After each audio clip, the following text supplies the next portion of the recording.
natanggap ni isang kusing ang mga magsasaka sa Doña Remedios Trinidad sa Bulacan mula sa kinita ng Malampaya Gas Project kasama ang naturang pondo sa mga pinakinabangan dimano ng isa sa mga foundation ni Janet Lim Napoles.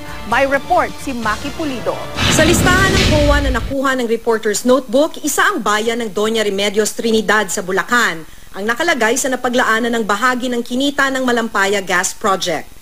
Mahigit 41 million pesos ang napunta sa bayan noong 2009. Ang pera sa dalang pansang Amon Utod kag Kasimanwa Foundation idinaan ng Department of Agrarian Reform. Ang naturang foundation ay isa daw sa mga foundation na binuo ng pork barrel scam suspect na si Janet Napoles ayon sa whistleblower na si Ben Herluy.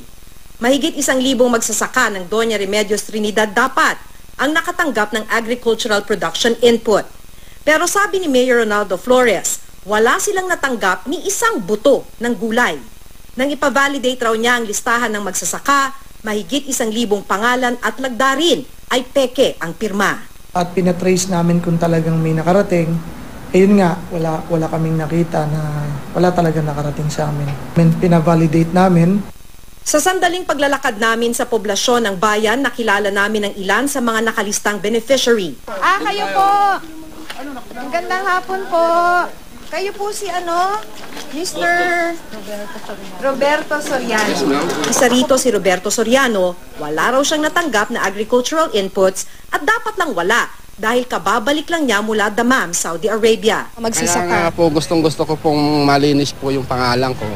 Kaya ako humarap po sa inyo ngayon para mapatunayan ko na hindi po ako yan nakatanggap na ganyang galing kung saan man yan.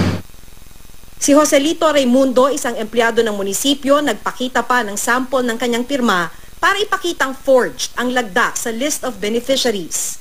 Ito yung ID ni Sir sa Philippine Health Insurance Corporation. So, medyo malayo nga yung pirma ni Ginoong Joselito Raimundo mula dun sa pirma na nandito sa list of beneficiaries.